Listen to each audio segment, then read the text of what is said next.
What's up, everybody? This is a lot. So before we do anything, if the subject matter can really do something to you, if it triggers you, this is not the video for you. It's just not. So I'm giving you guys fair warning. This one is deep. So like the video as the intro plays, I have like the full 35-page lawsuit. It's a whole lot. There's a lot of claims in it. It's a lot. So heads up. Make it make sense. Make it make sense. Person I follow, what is it called? Make it make sense. There's a little guy, make it make sense. I make it make sense. Are you being nice tonight? To quote a great media outlet, make that make sense. Okay. Shout out to Mr. Make It Make Sense. Make it make sense. You knew what was up. Big moves. Surfer. Make it make sense. Tell me how you squeeze it. Make it make sense. Tell me about the things that you see. Make it make sense. Tell me about the things of your dreams. Hey, let me work out all the things in between. Make it make sense. Tell me how you squeeze it. Make it make sense. Tell me about the things that you see. Make it make sense. Tell me about the things of your dreams. Hey, let me work out all the things in between. Make it make sense.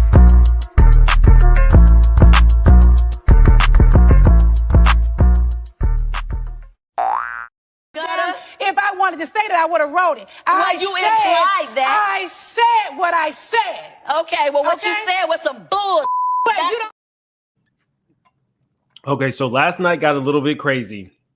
So this is just fruit punch. I could not do this like last night. So technically, I have been getting, lawsuits and stuff for a while now. I've never seen one that comes with a trigger warning. We have over 250 people in here. Hit that like button. And if you can, guys, share this live to your social media. The word needs to get out. And I mean the complete word, because that's what we're about to get into. This is some stuff. Trigger warning. This document contains highly graphic information of a nature, including assault. Plaintiff Cassandra Ventura hereby alleges, as and for her complaint against defendant Sean Combs, Bad Boy Entertainment, Bad Boy Records, Epic Records, Combs Enterprises, LLC, and Doe Corporations 1 through 10. Wow. So that means she's going after everything, everybody, every business. Do y'all think that now that she's in a new, better relationship, that's why she's more inclined to do this? Defendant Sean Combs is a rapper and record executive popularly known by his stage names Puff Daddy, P. Diddy, or Diddy. Mr. Combs came to fame in the early 1990s with his record label Bad Boy Records. He rose to prominence in the music and entertainment industry over the decades and is regularly referred to as a hip-hop mogul. That was nice, a little nice excerpt she gave him right before she gives it to him. 350 in the chat. Definitely hit that like button, guys.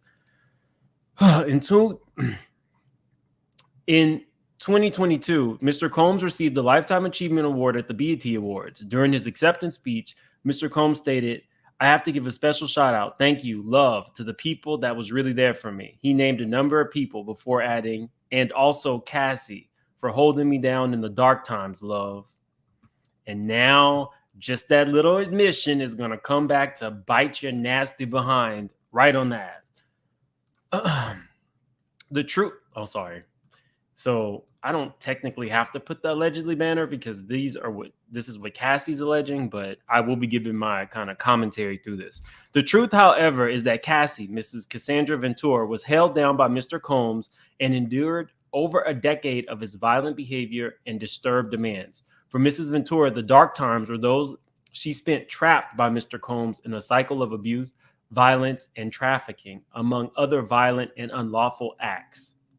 Now, I want you guys to remember, when Cassie came out, Cassie was that girl. She had a hit song. She was dating music producer Ryan Leslie. So they were kind of like the new kids on the block. Ryan was a hit maker, but he was making hits for Diddy.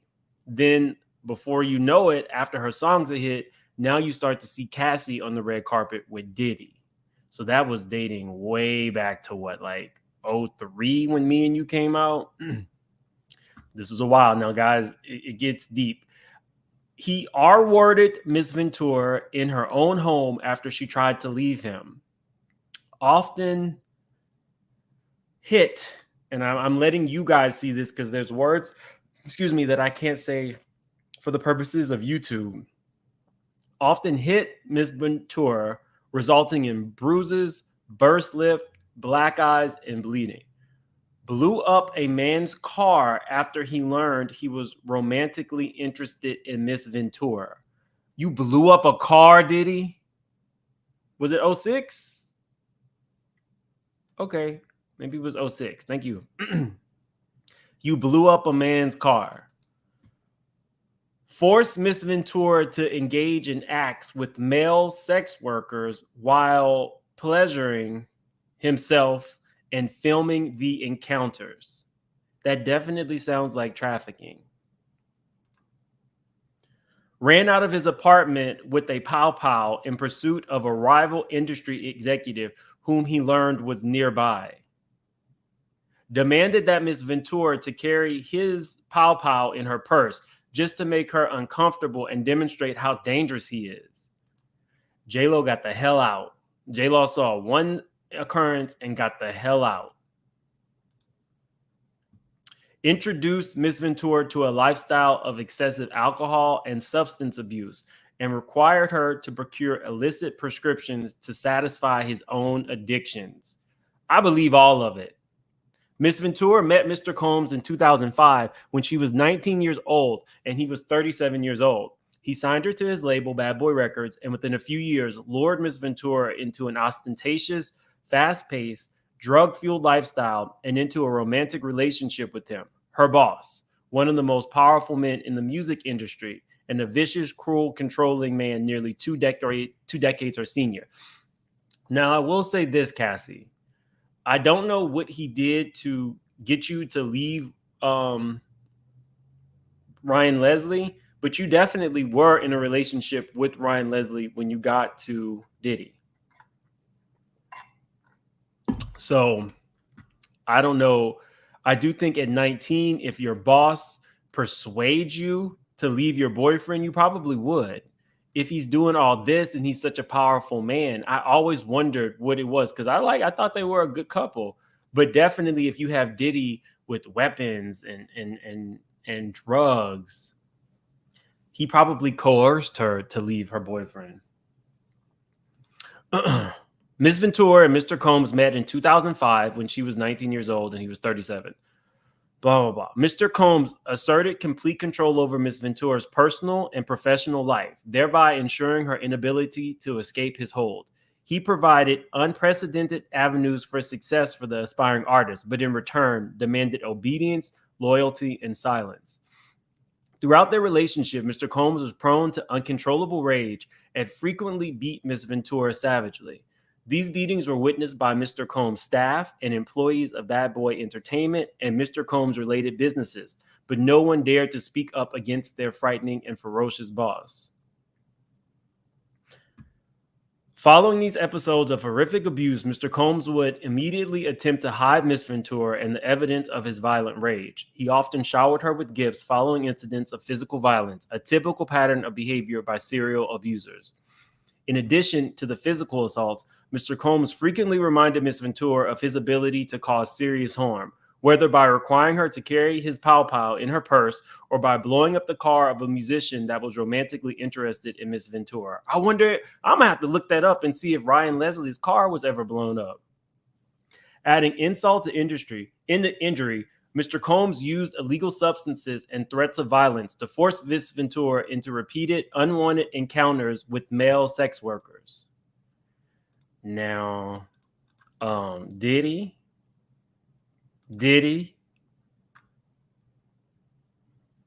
was she the only one involved with those sex workers? How you doing? Couldn't y'all hear her saying that right at that moment? I wonder. Now, she stopped at him just recording and making her do it, but I wonder if there was ever any instances where he was involved. Allegedly. Y'all go ahead and hit that like button. We have almost 800 in the chat. Looks like her NDA expired. I'm so proud and happy she is taking back her power from this hell monster. Thank you for the super chat. But Waddles, no, it doesn't work like that. NDAs never expire. However, you cannot have an NDA to stop somebody if a crime has been committed.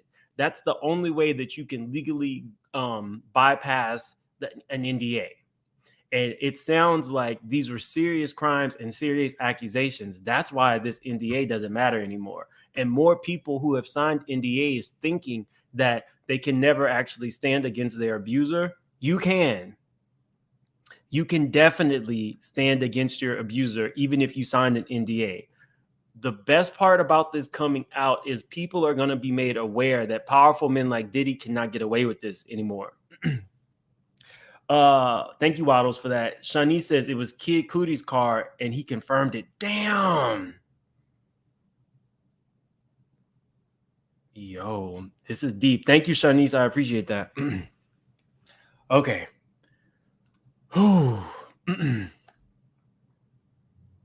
Wait, okay. Over the years that Mr. Combs abused Miss Ventura physically and sexually, she again and again tried to escape his tight hold over her life. Every time she did, Mr. Combs' vast network of corporations and affiliated entities found her, and those who worked for Mr. Combs' company implored her to return to him. Many went as far as to explicitly state that her failure to return to Mr. Combs would hinder her success in the music industry. Now, y'all, I like Cassie, very pretty lady, but even with Diddy, her success in the music industry was, she had a moment, but even though she continued to release music, it really didn't make a splash. When she believed that she had finally separated from her longtime abuser, she joined Mr. Combs for a dinner, after which he forced her into her home and took advantage of her while she repeatedly said no and tried to push him away. Miss Ventura has now fully escaped Mr. Combs, but the harm that the assault and abuse he caused her to experience for nearly a decade will forever haunt her. She has required intensive medical and psychological care to recover from the trauma she lived through. She cannot, however, continue to live in silence about what she endured. Mr. Combs remains immensely powerful and immensely dangerous.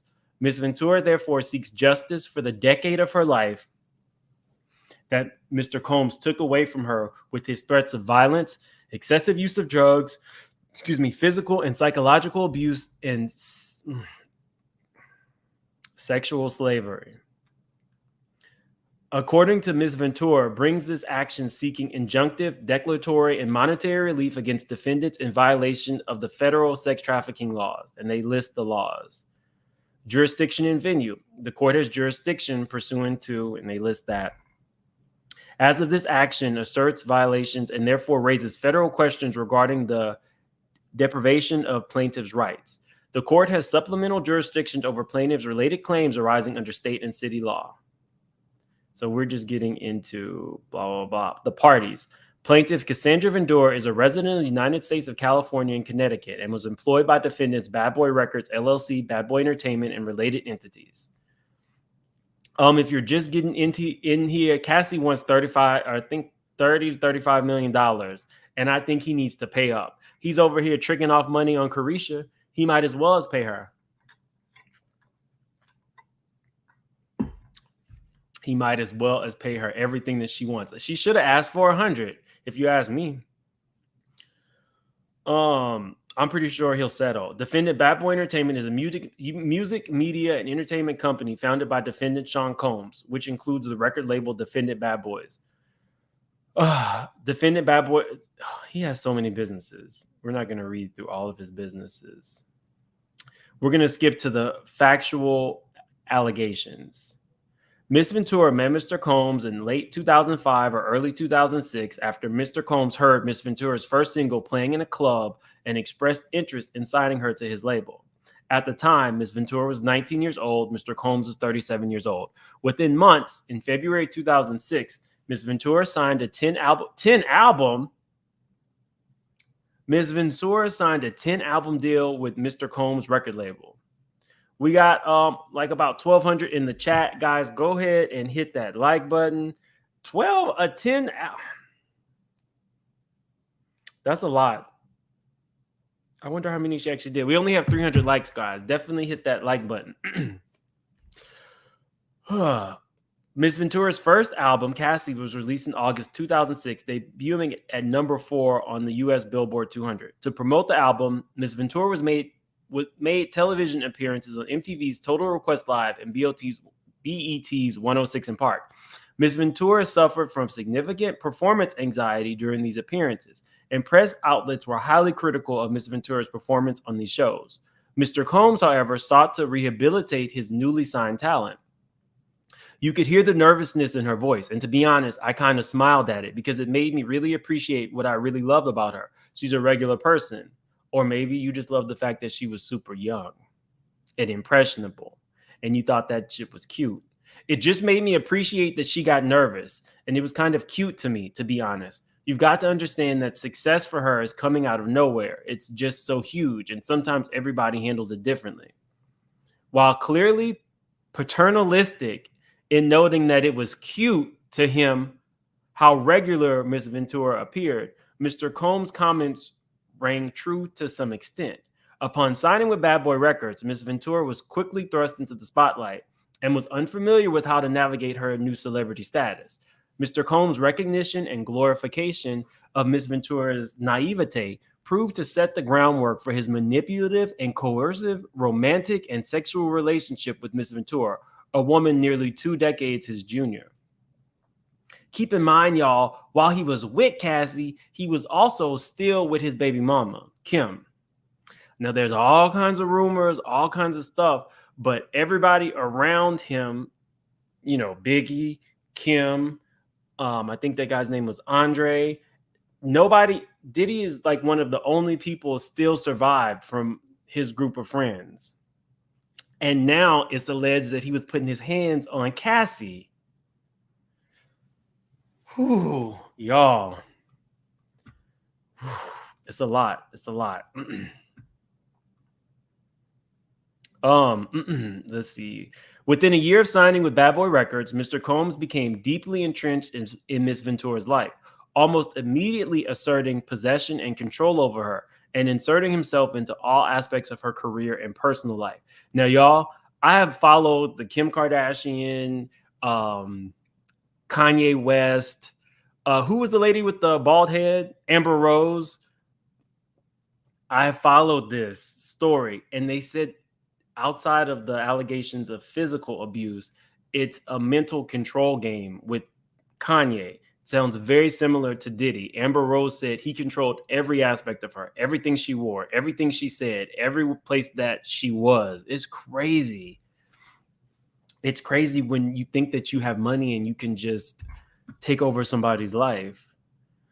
In November 2006, Mr. Combs invited Miss Ventura to perform his song "Come to Me" along with him at the MTV Europe Music Awards. After rehearsal for the performance, Mr. Combs walked around in a robe with a drink in his hand, flaunting his lavish party lifestyle to his label's newly signed artists. During hair and makeup leading up to the performance, Miss Ventura's hairstylist and Mr. Combs' makeup artist told Miss Ventura that Mr. Combs was interested in Miss Ventura. So he didn't even do it himself. You went and had your hairstylist and makeup artist go to this girl. You are 37 years old, sir. Miss Ventura shrugged off the gossip and, in fact, expressed disgust given the large age gap between her and the president of the record label. Now, nowhere is she mentioning Ryan, emphasizing the age and power dynamic. Early on in their working relationship, Mr. Combs positioned himself as a father figure and protector of Miss Ventura. By way of example, after returning to New York after a trip to Las Vegas, during which she endured a brief hospital stay, Miss Ventura, who by then was fully healthy, went out to a club with her friends. When Mr. Combs saw her out, he reprimanded her, telling her to go home and take care of herself. At the time, now, you saw her out, meaning you were at a club, and she then just told us the kind of stuff that you do. So you can do it, but she can't? Okay. Okay.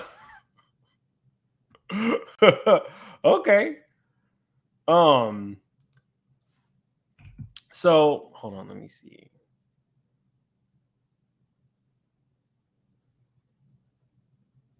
Let me see. Emphasizing, oh my God, y'all. I told you guys, if you're just coming in, it's a lot. We're going through the entire thing. So if this kind of stuff, personally affects you, I will understand. This is not the video for you. Just saying, because it's kind of graphic, guys. Let's see, blah, blah, blah, blah, blah.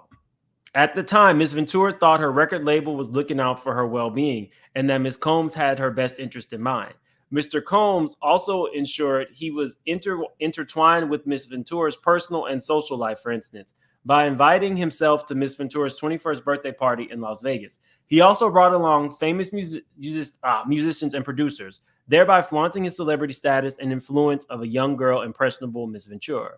Although Mr. Combs knew that Ms. Ventura was in a relationship at the time, enter in Ryan, and even though he was publicly in a relationship with Kim Porter, his baby mama, mother of the twins, mother of, is it Justin? I think it's Justin. Mr. Combs nevertheless pursued Ms. Ventura. At an after party in a hotel suite following Ms. Ventura's 21st birthday party, Mr. Combs pulled Ms. Ventura into a bathroom and forcibly kissed her. Ms. Ventura did not consent to this unwanted contact. She immediately ran out of the bathroom and the hotel suite and cried. She told her best friend at the time what had happened, but was too scared to tell anybody else. So that's good, y'all, because that's good because it sets up a pattern. And now she has a witness who can say to the day, because that was her 21st birthday party. So you have an exact date that the first time he forced himself on her. That's good that she told somebody. At the Video Music Awards the following day, Ms. Ventura's boyfriend at the time joined her and Mr. Combs at a table at the award ceremony. Mr. Combs became angry, telling Ms. Ventura that the invitation to the award ceremony was only for her and not for her significant other. Despite her clear rejection of Mr. Combs' advances, Mr. Combs continued to demand Ms. Ventura spend time with him, including for a weekend at Mr. Combs' residence in Miami and for nights out in New York City. On one particular night around September 2007, Mr. Combs insisted on taking Ms. Ventura out. Ms. Ventura acquiesced, fearing that rejecting Mr. Combs' request would have repercussions for her album deal with Mr. Combs and his company, Bad Boy Records. Mr. Combs picked up Ms. Ventura from her apartment in Manhattan in a blue luxury vehicle. Ms. Ventura was surprised that when she got into the car, Mr. Combs was already inebriated. Why would you be surprised? Was he driving? He handed her a pill and told her to take it. When Ms. Ventura asked what the pill was, Mr. Combs dismissed her and told her she would like it. She later learned the pill was ecstasy, something Ms. Ventura had never before tried and did not want to try. This was the first time Mr. Combs got Ms. Ventura high. Guys, we have over, it's Christian. Thank you. We have like 1,600 people in the chat. We should be at around 1,000 likes. Thank you for that. It's a free way to support the channel. Mr. Combs then proceeded to drive. So that's why she was surprised. She was surprised because he was drunk driving, and he was also driving under the influence of ecstasy, allegedly. So you're 21 years old. Your boss has already forcibly kissed you, doesn't want your boyfriend around, and is now giving you drugs. Mr. Combs then proceeded to drive recklessly at very high speeds down the West Side Highway of Manhattan. Ms. Ventura was very scared, but did not dare to object to Mr. Combs, who appeared drunk, high, and agitated. Mr. Combs took Ms. Ventura to an upscale lounge in downtown Manhattan, where he proceeded to get into an altercation with the security staff, who would not permit Mr. Combs to enter, presumably because he was belligerent. Ms. Ventura decided to go home, but for the remainder of the night, Mr. Combs messaged Ms. Ventura incessantly. Well, yeah, because he was already wired, allegedly. Complaining that he left him, I think they meant she. Oh, now I know she's gonna spend money. Y'all need to have this right. They mean complaining that she left him high and alone. Hopefully she has those text messages. Hopefully she saved that phone. In early fall 2007, Mr. Combs flexed his power and influence when he paid a promoter to create a fake flyer for a party hosted by Ms. Ventura. This faking posting allowed Ms. Ventura to have an excuse to go to Miami, Florida, and get her away from her boyfriend by using this guise of a legitimate event she had to attend. Ms. Ventura was stunned at how easily Mr. Combs was able to recruit others to lie for him. No, you shouldn't be. They make it when you got the coins. People will do strange things for change. Ms. Ventura was uncomfortable with the fake flyer, but because the request to go to Miami was made by the owner of her record label, and because she was scared to go against his wishes and face repercussions to her nascent career, Ms. Ventura agreed to join Mr. Combs in Florida. Okay. Somebody said none of this is shocking information. I mean, I'm shocked that she's lived to tell the tale. Biggie gone, Kim Porter's gone, Andre's gone, and he was hitting on her. I'm surprised. I really do wonder if being in a happy, healthy relationship now with somebody who loves her and probably does not violate her in this way has, given her the strength to come out and tell her story against a very, very, very powerful man. Diddy is extremely powerful, and I think he's like a billionaire now. I'm telling y'all, she should ask for $100 million in a couple of his companies. During this trip to Miami, Mr. Combs provided Ms. Ventura with copious amounts of drugs. She became more intoxicated than she had ever before, and her intoxication lasted throughout the weekend trip. As she wanted Mr. Combs to continue to support her career, she felt she could not refuse Mr. Combs urging her to take more drugs. After providing her with drugs, Mr. Combs had intercourse with Ms. Ventura during this trip. So y'all, she was very much in a relationship with her boyfriend at this time. He has now used his power and leverage to convince her and kind of force himself on her that he's convincing her that without him, she won't have a career. Within 2 years of meeting Mr. Combs, Ms. Ventura found herself lured into an immediate circle of her boss, the owner of her record label, and one of the most powerful men in the music industry. From the very start of their relationship, Mr. Combs exerted his power and influence over Ms. Ventura. This dynamic was fueled by their nearly 20-year age difference, as well as their relative positions in the entertainment industry, with Ms. Combs considered a music mogul and Ms. Ventura at the very start of her career as an entertainer. Mr. Combs' aggressive and demanding approach to those who worked with made it impossible for anyone to challenge him. Y'all saw what happened? Y'all remember when he threw that chair at Lorianne on Making the Band? Y'all remember that? He threw a chair at Lorianne because I guess Lorianne had too much mouth for him. I like Lorianne. Let's see. Okay, as well as their relative positions in the entertainment industry, Mr. Combs considered a music mogul and Ms. Ventura at the very start of her career as an entertainer. Mr. Combs' aggressive and demanding approach to those he worked with made it impossible for anyone to challenge him. Although Ms. Ventura had saved up some earnings from her young modeling career, Mr. Combs' ostentatious display of wealth was intimidating to her. Mr. Combs paid for things with wads of cash and would repeatedly tell Ms. Ventura, "Don't worry about money, I have money." Mr. Combs expensed lavish vacations for him and Ms. Ventura, purchased a car for her, paid for her apartment, and provided her with extensive amounts of designer clothing. Around 2008 or 2009, Mr. Combs began to rent an apartment in Manhattan for Ms. Ventura. The apartment was within walking distance of Mr. Combs' New York residence. He first showed Ms. Ventura the apartment by bringing her there along with her parents. Ms. Ventura's parents were skeptical of the mogul's displays of wealth, but proud of their daughter's newfound success. So did you maybe turn a blind eye because there was money involved? I wonder if they were really, really trying to dissuade her from jumping, like 2 feet into this relationship. I hope they were. Around 2010, Mr. Combs similarly paid for an apartment for Ms. Ventura in Los Angeles, which was located about 5 minutes away from Mr. Combs' residence. Now, y'all, That's a telltale sign that you are not the only person. Think about it. He is buying you an apartment within walking distance, but he's not moving you in. Then he's buying you another apartment within walking distance from his in California, but he's not moving you in. That way, he can have you when he wants you and send you away when he doesn't want you.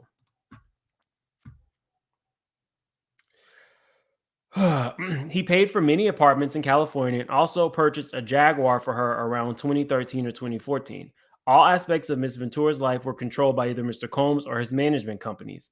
Every event Miss Ventura attended, from the travel to the makeup and the clothing, was paid for directly by Mr. Combs and his affiliate companies.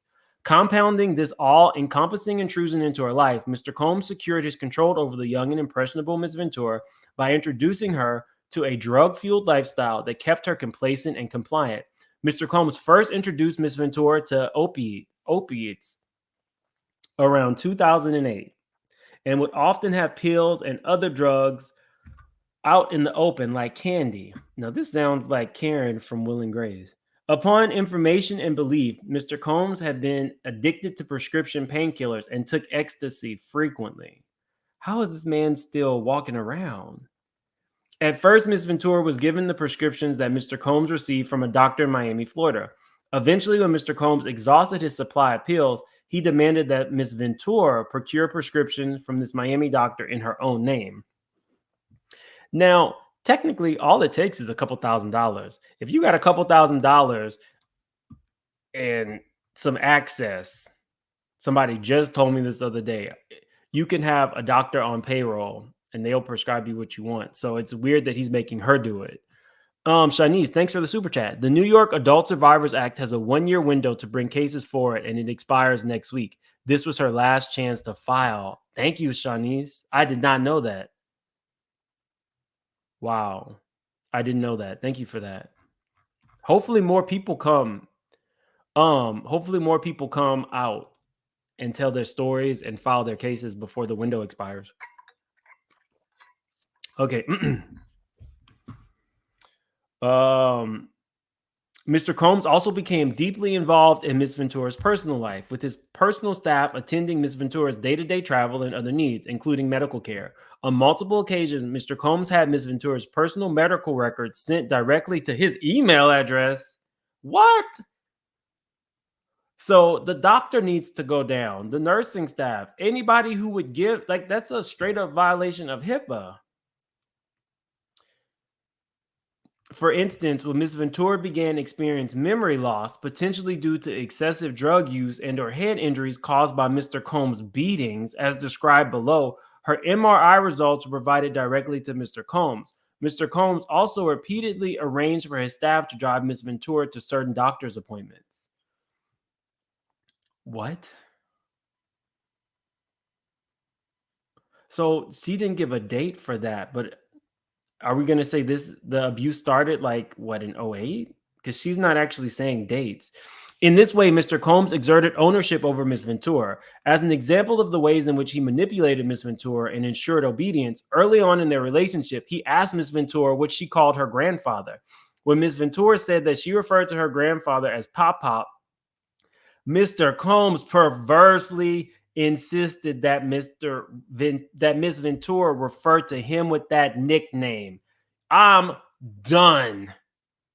You are making this girl call you Pop Pop like her grandpa? What in the F, y'all? What? Pop Pop. So, y'all, juxtapose that to Carisha and that poppy sign. Hold on. Y'all remember? Do y'all remember this? Hold on, y'all. This is a mess. Do you remember when Diddy was performing or he was winning something and Carisha was holding this sign? Y'all, if Carisha was calling her granddad Pappy, I'm done. I'm done. I am done. I'm disgusted. Oh my gosh. Okay, let's get back to it. What started as a whirlwind of celebrity meetings and drug and alcohol-fueled parties, however, quickly turned frightening and violent. Miss Ventura was also exposed to intense violence that pervaded Mr. Combs' rise to fame. For example, on one occasion when Mr. Combs and Miss Ventura were using drugs together in his home, one of his security staff barged in and announced that Suge Knight, a longtime rival of Mr. Combs, was spotted at Mel's Drive-In Diner in Los Angeles. Mr. Combs began to get dressed, retrieved multiple pow pows from a safe, and ran out of his home to where he believed Mr. Knight was dining. Miss Ventura became terrified and began to cry. Now, Suge Knight is sitting somewhere in his jail cell thinking, So now why am I in it? And you could have did it. See how I get wrong because you never apologize. on at least 2 occasions, Mr. Combs demanded that Miss Ventura hold Mr. Combs' pow pow in her purse.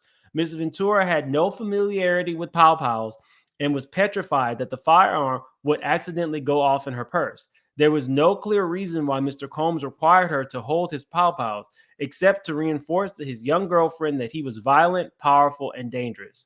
Over the next decade, multiple times each year, Mr. Combs would violently beat Miss Ventura, leaving bruises on her body. After every instance in which he beat Miss Ventura, Mr. Combs used his money and power to orchestrate extensive efforts to hide the evidence of his abuse, including by hiding Miss Ventura in hotels for days at a time to let her bruises heal. In one such instance, y'all, you never know. You never really know what the next person is going through day to day. All we saw from Cassie and Diddy was like beautiful clothes and the beautiful women and the lavish lifestyles. You never actually know that this girl is hiding in hotel rooms for days till her black eyes or wounds are no longer visible. You would see her on the red carpet and there would be like vacant stares, and Diddy always seemed like wired. Now we know the behind the scenes. So let me show you guys. It was always something. Oh, y'all remember this? It would always be Cassie and Diddy, and they always looked, it just changes everything. Diddy was a beautiful woman, and I'm sorry, did I say Diddy was a beautiful woman? Diddy's a woman. Cassie was a beautiful woman, so she made Diddy, who's less than attractive, probably more palatable, which is why he had her on his arm. I didn't mean to call that man a woman. He's not. And then I'm not even drinking tonight. Not I love Diddy. Okay, sorry. Let's get back to it. Okay. In one such instance, after a party with Jay-Z, Mr. Combs beat Miss Ventura repeatedly in an Escalade, including by kicking and hitting her. He forced her out of the vehicle on Fifth Avenue in New York City. She was eventually able to hail a cab and get to her apartment in Manhattan, where she cried in fear, realizing there was no one she could tell about what happened at the hands of the incredibly powerful man. She spent the subsequent 3 days hiding in her apartment. In January 2009, dang, so that was still all in 2008? This is just 2 years in. In January 2009, after Mr. Combs learned that Miss Ventura spoke to another music manager at a party in Los Angeles, he became enraged. She had hoped speaking to this manager would allow her to further grow her career and that Mr. Combs would be happy for her, but instead he became extremely angry and pulled her out of the club where the party was taking place. In the car leaving the club, Mr. Combs beat Miss Ventura, pushing her into a corner of the vehicle and stomping on her face. Mr. Combs' security staff, Roger Bynes, tried to stop the beating, but was unable to de-escalate the situation. Now, your security, what do you mean? You were too scared to actually stop him. When the car arrived at Mr. Combs' residence, Miss Ventura attempted to run away, but Mr. Combs followed her and proceeded to again kick her in the face. Miss Ventura was bleeding profusely and was ushered into Mr. Combs' home, where she began to throw up from the violent assault. Upon recognizing the damage he had done and the physical evidence of his abuse, Mr. Combs panicked and forced his staff to bring Miss Ventura to a hotel suite at the London Hotel in Los Angeles, where she was required to stay for a week. During this stay, as her injuries from the beating healed, Ms. Ventura began to fully realize that Mr. Combs' tremendously loyal network not only knew about and witnessed his assault, but also that these witnesses were not willing to do anything meaningful to stop Mr. Combs' behavior. She recognized that she was powerless, and reporting Mr. Combs to authorities would not alter Mr. Combs' status or influence, but would merely give Mr. Combs another excuse to hurt her. Now, that is not true. I understand that she was the victim and she believed that, but if Cassie would have come forward with these claims of abuse and the photos would have been released, he would have gotten Chris Brown. He definitely would have gotten Chris Brown. It's one thing to hear about it, but if she's getting punched in the face and stumped like some man you're fighting on the street, Diddy needed to be canceled a long time ago. Diddy needed to be canceled a long time ago, y'all. While in the hotel, she asked to go home to her parents, but Mr. Combs wouldn't let her leave. She lied to her mother when she asked about an online gossip forum that reported the assault. Now, I did not know, but I guess that was 2009. So who was even out in 2009? Like Perez Hilton? Mr. Combs proceeded to instruct his assistant to purchase excessive amounts of gifts for Miss Ventura, which were delivered to the hotel where she remained trapped. Miss Ventura was terrified, isolated, and unable to see a pathway out of Mr. Combs' abusive hold on her life. She found herself becoming numb to the abuse she was experiencing and became entirely beholden to Mr. Combs' demands. She began to blindly follow his instructions out of fear, again, on receiving the end of a vicious beating. By Mr. Combs' own admission, his relationship with Miss Ventura was like Bobby and Whitney. A clear, like, that was relationship goals for him? A clear acknowledgement of the unequal power dynamic and excessive domestic violence that permeated their relationship. From the outside looking in, Ms. Ventura had heard others refer to her relationship with Mr. Combs as Ike and Tina. Didn't Drew Sidora's husband refer to him and Drew as Ike and Tina?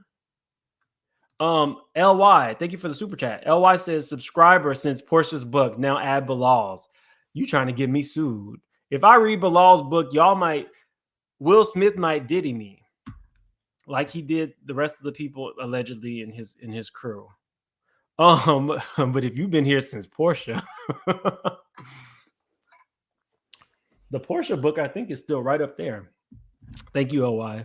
We got like 2,500 people in the chat. We should at least be at 1,200 likes, y'all. Let's see. Not Ike and Tina. Her volatile and abusive partner, who also owned her label and therefore held her future success in his hands, had fully exerted control over every aspect of her life. Mr. Combs, within a few months of beginning a romantic relationship with 40-year-old Mr. Combs, the 22-year-old Miss Ventura felt beholden to his whims and demands. While in New York City, Mr. Combs told Miss Ventura that he wanted to engage in a fantasy of his called voyeurism. Mr. Combs said that it would turn him on if he saw Miss Ventura with another D. I'm sure he wasn't making her O anyway. The first time Mr. Combs hired a man and brought the man to his home in Los Angeles. The man, Mr. Combs, and Miss Ventura wore masquerade masks and ingested drugs. Mr. Combs directed Miss Ventura to perform acts with the man while Mr. Combs watched them. He pleasured himself while he directed Miss Ventura and the man to do specific acts. The entire encounter, oh my gosh, the entire encounter lasted multiple days. So you know he was allegedly wired and just kept it going, This is a lot, y'all. Mr. Combs began to call the arrangement a freak off or a FO. He would repeatedly tell Miss Ventura at random moments that he wanted an FO, and Miss Ventura was eventually expected to facilitate the location and the hiring of the male sex workers. At certain points during Miss Ventura and Mr. Combs' relationship, he would insist on an FO weekly. Mr. Combs would repeatedly tell Miss Ventura that this practice was our thing and our secret. FOs would often take place in hotel suites, including at the Trump International Hotel in Columbus Circle, Le Meritage Beverly Hills, the London Hotel in Los Angeles, the Intercontinental Century City, the Intercontinental Atlanta. No, that's a nice hotel. The Intercontinental New York City, the One Hotel in New York and in Miami, and the Mandarin Hotel in New York and in Miami. Now, the Mandarin Hotel in Miami is also extremely, extremely nice. The Fontainebleau in Miami, the Beverly Hills Hotel, and Shutters on the Beach in Los Angeles. On one occasion around 2013, Mr. Combs had an FO set up at the Intercontinental Hotel in New York City, after which he was charged with tens of thousands of dollars in damages by the hotel. Upon information and belief, Mr. Combs' chief of staff, Tony Fletcher, paid the invoice charged by the hotel. Now, what did he do in that hotel room to cause tens of thousands of dollars of damages? Ms. Ventura was eventually instructed to use websites and escort services to find male sex workers to participate in the FOs. Mr. Combs told Ms. Ventura to search for a large y'all.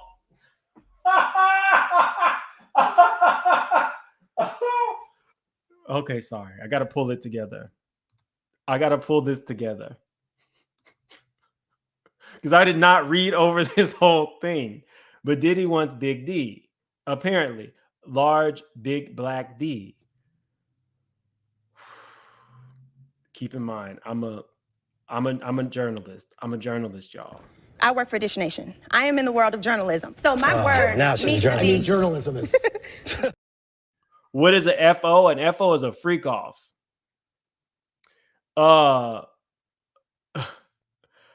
Okay, y'all. Diddy wants Big Black D. Sorry, that's where I stopped. So sometimes Mr. Combs would pay to fly male sex workers to his location, including to multiple cities in the United States as well as abroad. He required Ms. Ventura and his staff to help him make these arrangements. Mr. Combs' assistant would help to set up FOs, including by setting up the hotel suites with baby oil and Astroglide. Now, why would Cassie need Astroglide, y'all? Just saying. Is there something else she's not saying? Maybe Diddy needed the Astroglide for the back and not the front? Just a thought. So we got like 2,700 people. Let's see where we are on likes. We don't even have 1,000 likes. We should be at least like 1,300 likes. Definitely hit that like button. It's a free way to support the channel. Mr. Combs always supplied Ms. Ventura and the sex worker with copious amounts of drugs before and during the FOs. Ms. Ventura was giving ecstasy, Coca-Cola, GHB. Now, y'all, GHB is date R word. So if somebody is giving you that, it just takes away any inhibitions that you might have. And sometimes you would be like more like a vegetable. You wouldn't even know what. I'm surprised Diddy and any of these people still have any memory at all. All this stuff causes memory loss. Some of these drugs cause you to get pancreatic cancer. Ketamine, which is cat tranquilizers, marijuana, and alcohol in excessive amounts during FOs, which allowed her to disassociate during these horrific encounters. Now, we're getting into the trafficking part, right? So a lot of times when people are abducted, the first thing they do is they fill you up with drugs. That way you don't really know what day it is. You don't really know what time it is. And it makes you more susceptible to doing whatever the John wants you to do. That's why she's considering this tactics of trafficking. This is some serious stuff, y'all, and some very serious allegations. It became commonplace to get IV fluids in the days after an FO to recover from the excessive substances pushed upon her. Miss Ventura was required to dress up in lingerie for an FO, and Mr. Combs insisted she wear white nail polish to contrast her nails with the skin of the black men he hired to have sex with her. During the FO, Mr. Combs would instruct Miss Ventura to pour excessive amounts of oil over herself. Mr. Combs would then instruct Miss Ventura and the workers to speak to each other, and then would specifically tell Miss Ventura where to touch the workers. Mr. Combs would say things like, "Grab that big D," and ask her, "How does it feel?" as he directed her to perform for him. During the FOs, in addition to directing Miss Ventura and pleasuring himself, Mr. Combs would use his phone, laptop, and tablet to film Miss Ventura having with the hired sex worker. He treated the forced encounter as a personal art project, adjusting the candles he used for lighting to frame the videos he took. While Miss Ventura quickly deleted any photographs or videos of the acts if they were taken on her phone, Mr. Combs repeatedly made clear that he retained many of Miss Ventura's FOs. Even when she deleted the videos, Mr. Combs would tell Miss Ventura that she was able to recover deleted videos from her devices. On one occasion, he sat next to her on a flight and made her watch a video she thought she had deleted, reinforcing her inability to escape the immense power he held over her. Mr. Combs had paid the workers a few $1,000s in cash for their services. During some FOs, Mr. Combs would become extremely intoxicated and would hit Miss Ventura in front of the male sex workers. Miss Ventura was repulsed by Mr. Combs' demands, but between the physical beating and recognizing his incredible power and incredible temper, Miss Ventura became petrified of her partner and boss and felt she could not say no. He even would present her with lavish gifts prior to or in the middle of the FO, seemingly acknowledging the ways in which these forced encounters constituted work for Miss Ventura. So you didn't view her as anything other than an object. This wasn't your girlfriend. This was your willing participant who would allow you to abuse her. And she just didn't feel like she could get away. You didn't live with her. You put her a few houses, 5 minutes away so that you forced her to get her own escorts for your sick, depraved. You made this woman call you the name that she called her grandpa. Y'all, this man, he needs, if these allegations are true, which I believe, he needs to be behind bars and he needs to pay way more than $30 million. And I hope that more people come forward. Kim Porter can't come forward, but I hope that more people come forward. Who's victim blaming? Oh, is somebody victim blaming in the chat?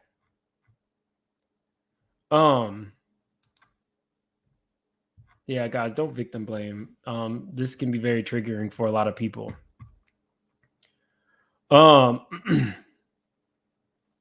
So, okay. That he needed to compensate Miss Ventura and that he needed to compensate her for this work. At one point, he had given her so many designer bracelets for FOs, and immediately following his brutal beatings, that she said she felt she was shackled by his presence. Frequently, her anxiety before an FO would become so great that she would become physically ill, sometimes to the point of vomiting. While kneeling over the toilet, Mr. Combs would shame her into performing for him, eventually forcing her to get up and proceed with the encounter. What?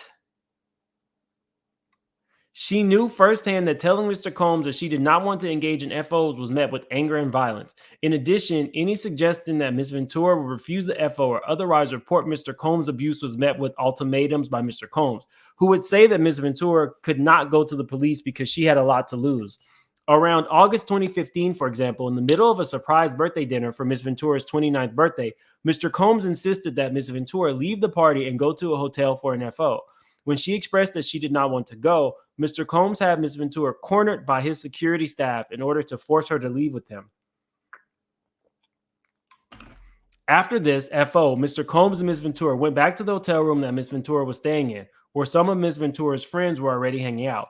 Mr. Combs was severely intoxicated, and at one point during that night, picked up one of Ms. Ventura's friends like a child and dangled the friend over the balcony of the 17th floor hotel suite. Miss Ventura and her friends were scared by Mr. Combs' erratic behavior, but Miss Ventura was heavily sedated because of the drugs she took to participate in the FO, and therefore was unable to respond to Mr. Combs' terrifying behavior. Can you imagine? He is dangling, presumably some woman, over a balcony, and they're looking at Cassie to help them, and Cassie is too inebriated to probably even really move or recognize what's going on.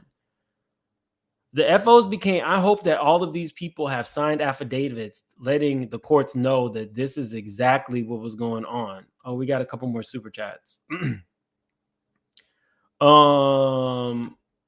Measure Man says, OMG, remember the bodyguard said 27K in damages. I don't remember that. Put it in the chat, Measure Man. Thank you for the super chat. Thank you for joining the membership, Mrs. PT Heads Up. I like your name. You're in luck. Tomorrow we're doing that big giveaway. So tomorrow's my big 75K celebration. As a member, you'll be able to get potentially the Louboutin tumbler or that $400 toothbrush. So anybody who wants to join a membership, there's a link to membership in the description of every video. We're having a big party. Be here tomorrow. A lot of giveaways. We got a Versace tumbler. That'll be given away to anybody. Versace keychain. We got a lot of stuff. So you want to be here live for that. Thank you for the super sticker. C Fuzz Love. I appreciate that. Hey, Gabor. I've been telling y'all about Diddy. Glad she got away alive. Yes, Gabor definitely has. Thank you for the super chat. I agree this should be a criminal case if there isn't one already in the works. Hopefully there is, and hopefully more people, if they have been abused by Diddy in this way, come forward. Thank you, Rework Brand. Okay. The FOs became work for Ms. Ventura, and despite her protestations, Mr. Combs insisted on the intricately staged and forced sexual encounters between Ms. Ventura and various male sex workers. Anytime she tried to create distance between her and Mr. Combs, he used his networks to find her and convince her to return home to the abuse. On multiple occasions, Mr. Combs sent his employees to lure Ms. Ventura back. In 2011, during a rough patch in Mr. Combs and Ms. Ventura's relationship, it sounds like it was a rough patch from day one. Ms. Ventura had a brief relationship with musician Kid Cudi. When Mr. Combs returned from a trip, he demanded FO of Ms. Ventura. She acquiesced. During this FO, Mr. Combs found Ms. Ventura's phone and found emails between her and Kid Cudi. Mr. Combs became enraged and proceeded to place a manual. Oh my gosh. Y'all, he took a corkscrew and lunged at her just like this, like he's going to shank her. Ms. Ventura ran away to stay at Kid Cudi's home to escape Mr. Combs' wrath. Soon thereafter, one of Mr. Combs' staff members told Ms. Ventura that he needed to just talk to Mr. Combs, even though Mr. Combs was enraged. Feeling like she could not escape Mr. Combs and his network of enforcers, Ms. Ventura returned to Mr. Combs. He hit her several times, then kicked her in the back as she tried to run out the door. She went to her parents' home in Connecticut, where her mother took pictures of the bruises Mr. Combs had left on Ms. Ventura's body. Gotcha. In February 2012, during Paris Fashion Week, Mr. Combs told Ms. Ventura that he was going to blow up Kid Cudi's car and that he wanted to ensure that Kid Cudi was home with his friends. Y'all, are we rethinking Biggie's situation now? Around that time, Kid Cudi's car exploded in his driveway. Ms. Ventura was terrified as she began to fully comprehend what Mr. Combs was both willing and able to do to those he believed had slighted him. Y'all, Virgin Love 8 said, poor city girl. I wonder, y'all, Virgin City Girl, we talked about that. If you're just coming in, he asked Cassie, what do you call your grandpa? And Cassie said, I call my grandpa Pop Pop. And he started making her call him Pop Pop. So I'm looking at Carisha and saying, did you tell him that you call your granddaddy Poppy? And now all of a sudden you're holding up signs at the MTV Awards calling him Poppy? Oh, hold on. So did I pronounce his name wrong? Cuddy, not Cootie. Cuddy. Okay. Kid Cuddy. My bad. So we don't know what Carisha's going through. Let's continue, y'all. We got over 3,200 in the chat. We should be at least 1,500 likes, but we're not even close. Hit that like button. And if you're new to the channel, definitely subscribe, y'all. We're on our way to 80K. Whew. Okay, in 2015, Ms. Ventura spoke to a popular music manager at an after party in a hotel suite in Las Vegas. Mr. Combs saw her speaking to the manager and sternly told her to step into the bedroom adjoining the suite. In the bedroom, Mr. Combs beat Ms. Ventura severely. She ran from the corner to corner of the room, trying to avoid Mr. Combs' beating and kicking. When she tried to lock herself in the bathroom, he pushed through, punched and kicked her while she was curled up under the toilet. Her screams were drowned out by the loud music playing outside of the area hotel suite. Mr. Combs' head of security and assistant saw Ms. Ventura after the assault. They began to cry. Ms. Ventura had 2 black eyes, a burst and bruised lip, and a huge welt on her forehead. Upon seeing the results of his vicious attack, Mr. Combs immediately took steps to conceal his wrongdoing. He forced Ms. Ventura to stay at his home in Homely Hills along with one of his sons. While there, Mr. Combs FaceTimed Ms. Ventura and stated, you gotta go up and put more makeup on. My son can't see you like that. Your son, nigga, the fuck? Your son can't see you like that. You're concerned with his eye sees while you are beating this girl mercilessly? This man is the devil. He looks like the devil. Let me take this out. Sorry. Go back to this. She did put up makeup per Mr. Combs' demands. Ms. Ventura felt that she had no choice but to obey her abuser, even though security guards, assistants, and friends saw the situation she was in. No one dared to help her or speak up on her behalf. Therefore, had no choice but to remain subservient. Later in 2015, while shooting a movie in Cape Town, South Africa, Ms. Ventura began a flirtatious relationship with an actor. She spent New Year's Eve with this actor, but Mr. Combs soon found out. Mr. Combs called the actor and threatened him. The actor proceeded to call Ms. Ventura and tell her, you really need to call Mr. Combs. In or around March 2016, during an FO at the Intercontinental Hotel in Century City, Los Angeles, and if you're just getting here, FOs are freak-offs, as Diddy calls it, where he makes Cassie hire escorts to sleep with her. Diddy requests that the escorts have a big D, a big black D, and there's a lot of Astroglide involved. Y'all, do with that as you may. But that's what we're talking about, FO, if you're just getting in here. Mr. Combs became extremely intoxicated and punched Ms. Ventura in the face, giving her a black eye. After he fell asleep, Ms. Ventura tried to leave the hotel room, but as she exited, Mr. Combs awoke and began screaming at Ms. Ventura. He followed her into the hallway of the hotel while yelling at her. He grabbed her and then took glass vases in the hallway and threw them at her, causing glass to crash around them as she ran to the elevator to escape. She managed to get into the elevator, and when she got to the lobby, quickly took a cab to her apartment. Upon realizing that her running away would cause Mr. Combs to be even more angry with her and completely stuck in his vicious cycle of abuse, Ms. Ventura returned to the hotel with the intention of apologizing for running away from her abuser.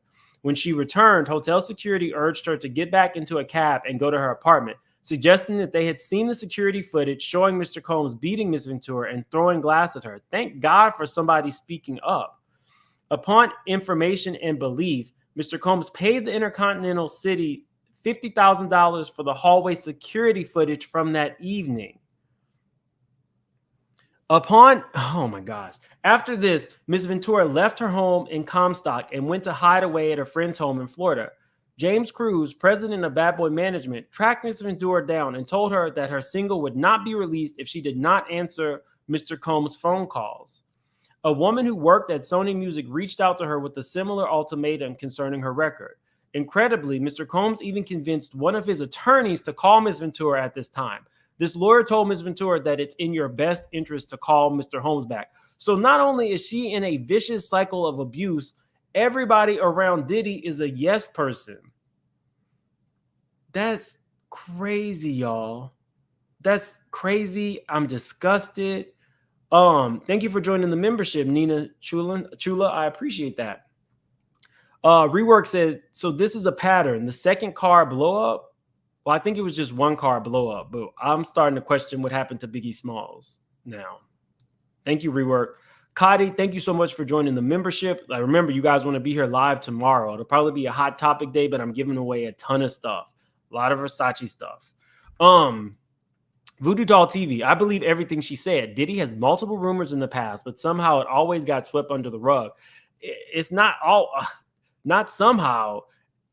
They'll sweep it under the rug if you got the coins. And apparently he's paying $50,000 for security footage. So I don't even know, y'all. Each time Miss Ventura tried to run away, Mr. Combs and his powerful network would force her back to him. Mr. Combs' tight hold over her life had irreparably damaged her friendships. Around 2018, when Miss Ventura was with her friend Carrie Morgan in her house, Mr. Combs used his keys to Miss Ventura's house and came in unannounced. He and Miss Morgan had an altercation, during which Mr. Combs threw a hanger at Miss Morgan. Upon information and belief, the incident resulted in a settlement between Mr. Combs and Ms. Morgan, and Ms. Ventura ended up paying Ms. Morgan additional funds in an attempt to resolve the dispute between her close friend and her abusive and controlling boyfriend. The relationship between Ms. Ventura and Ms. Morgan has been strained since that time. So wait, you saw that your friend was being abused. You get into it presumably to protect her because Diddy is going crazy, but then you make Cassie pay you? I could see making Diddy pay you, but if you know your friend is in an abusive relationship and he's trying to now abuse you, just somebody who's in her house, it's strange to me that you would make Cassie pay you. Dang. I don't like that, actually. Seeing the extreme measures Mr. Combs took to keep a tight hold of Ms. Ventura and isolate her from her support network, and having experienced the repercussions of rejecting his demands, Ms. Ventura felt that saying no to Mr. Combs would cost her something: her family, her friends, her career, or even her life. By 2017 and 2018, Ms. Ventura became desperate to leave Mr. Combs in an abuse of her. She recognized that if she stayed with him, she would never be able to have a successful career or ever be physically and mentally safe. She therefore became determined to completely break away from Mr. Combs and his cycle of abuse and made concerted efforts to avoid him. In September 2018, she joined Mr. Combs for a dinner at an Italian restaurant in Malibu, California, for which she believed would be a discussion about concluding their relationship for good.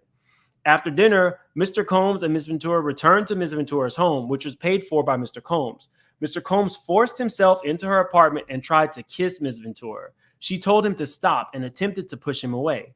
Mr. Combs then forcibly pulled off Ms. Ventura's clothing and unbuckled his belt. He proceeded to take advantage of Ms. Ventura while she repeatedly said no and tried to push him away. Soon thereafter, Ms. Ventura took steps to completely separate herself from longtime abuser, including by leaving the home that he paid for and returning the car he purchased for her. Despite moving away, Ms. Ventura's address was posted on, was posted online in early 2019, leading to fears for her safety.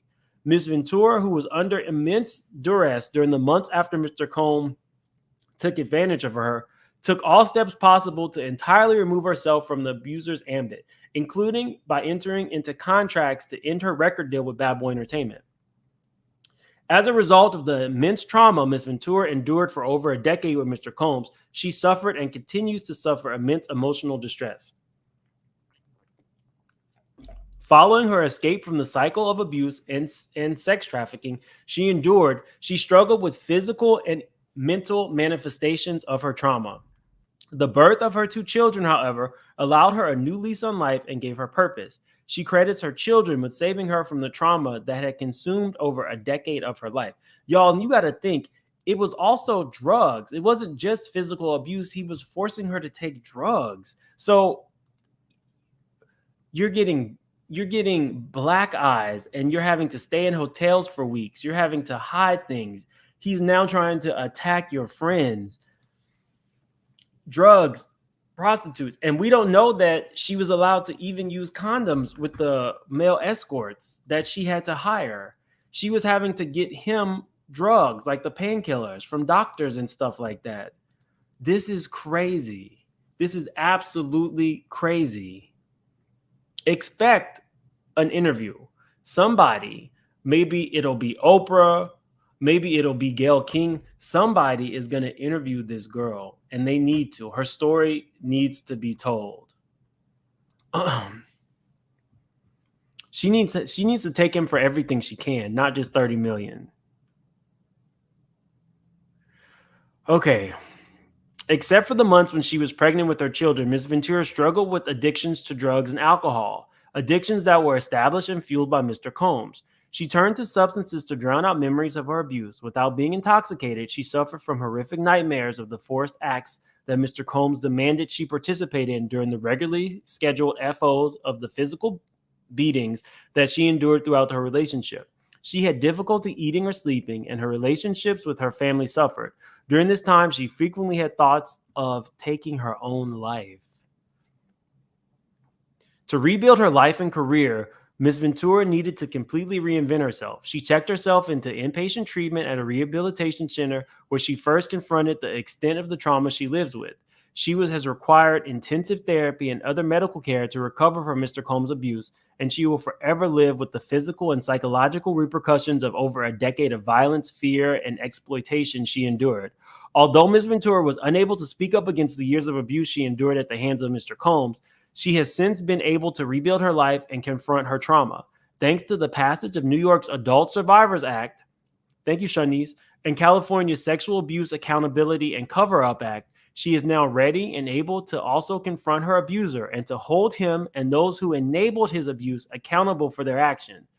Plaintiff repeats and realleges each and every allegation in all of the preceding paragraphs is fully set forth herein. Plaintiff is a victim of sex trafficking within the meaning and is therefore entitled to bring civil action. The defendant's acts and omissions taken separately and or together as outlined above constitute a violation. Specifically, defendant Sean Combs perpetuated sex trafficking of Ms. Ventura by requiring her to engage in forced sexual acts in multiple jurisdictions, and all defendants benefited from Mr. Combs' venture by holding Ms. Ventura, an artist signed with defendant Bad Boy Records and otherwise employed by other defendant, captive to Mr. Combs' demands and desires. At all relevant times, defendants participated in and facilitated the harboring and transportation of plaintiff for purposes of sex induced by force, fraud, or coercion. The defendant corporations have financially and otherwise benefited as a result of these acts and omissions by keeping Mr. Combs, the volatile and explosive owner of the defendant's corporation, satisfied. They benefited from facilitating his behavior to the extent it kept the mercurial music mogul happy and kept Ms. Ventura obedient to Mr. Combs and the corporation's interests. Defendant Combs and defendant Bad Boy Records, Bad Boy Entertainment, formed a venture as defined, given that they constituted a group of two or more individuals associated in fact, whether or not a legal entity. As a direct proximate result of defendant's unlawful conduct as alleged here and above, plaintiff has suffered physical injury, severe emotional distress and anxiety, humiliation, embarrassment, post-traumatic stress disorder, economic harm, and other consequential damages. Now, I remember when Cassie left Diddy, he had bought her things, but technically she didn't own anything. So she basically started over. Maybe she could sell the Birkins, maybe she could sell the jewelry, but it wasn't like she was able to really hoard any money. She did not leave this man with like bank. She deserves 100 million. If he's a billionaire, she deserves it all. Second cause of action. Plaintiff repeats and realleges each and every allegation in all the preceding paragraphs as fully set forth. Plaintiff is a victim of sex trafficking within the meaning and is therefore entitled to bring civil action under New York, and they list it. Defendant's acts and omissions taken separately and or together as outlined above constitute a violation of New York. Specifically, defendant Sean Combs perpetuated sex trafficking of Ms. Ventura by requiring her to engage in forced sexual acts in the state of New York, and all defendants benefited from Mr. Combs' venture by holding Ms. Ventura, an artist signed by defendant Bad Boy Records and otherwise employed by defendant, captive to Mr. Combs' demands and desires.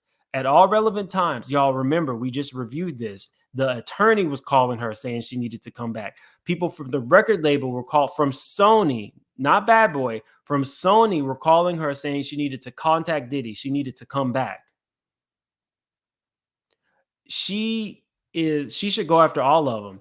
I hope that Sony gets brought into it because you have, K. Michelle, when she was getting beat up by Memphis, they let her leave like a $2 million contract that she had already gotten advances on because they knew that they were culpable in some ways because he was their employee. Y'all, give it all to her. The defendant corporations has financially and otherwise benefited as a result of these acts and omissions by keeping Mr. Combs, the volatile and explosive owner of defendants, satisfied. They benefited from facilitating his behavior to the extent it kept the mercurial music mogul happy and Ms. Ventura obedient. So we're not going to read all of that.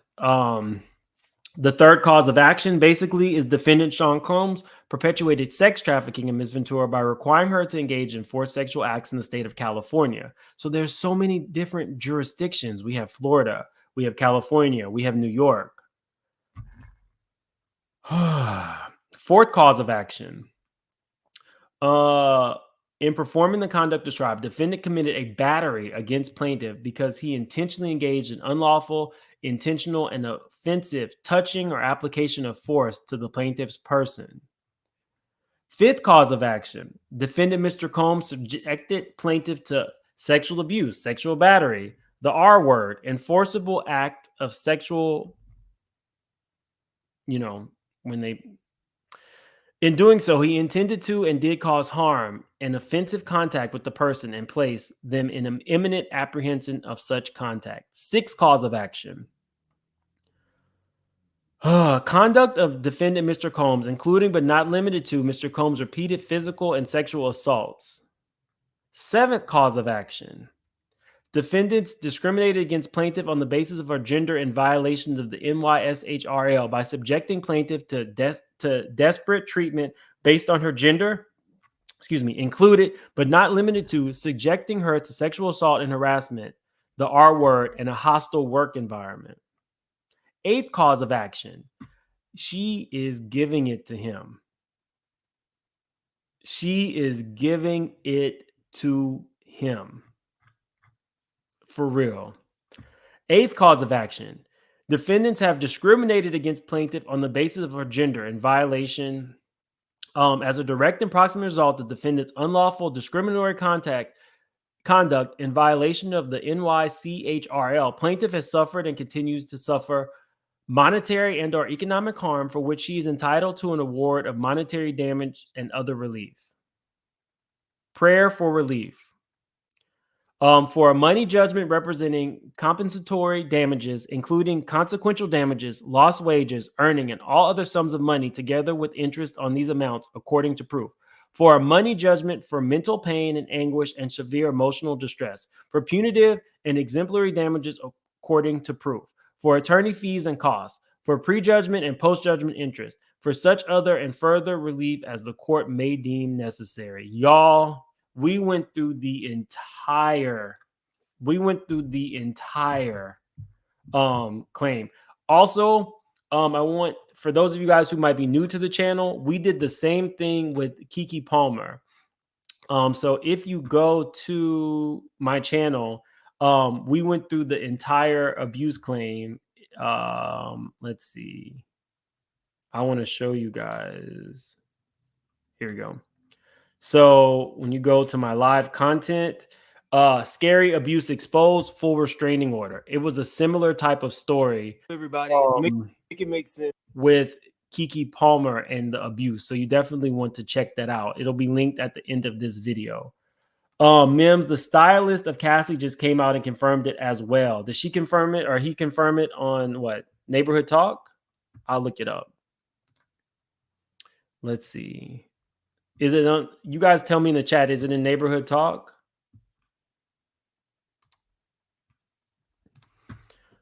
Let's see. Where is it? I hope everybody comes out. Oh, wait. Okay. So it says Diddy is refuting the claims. Okay.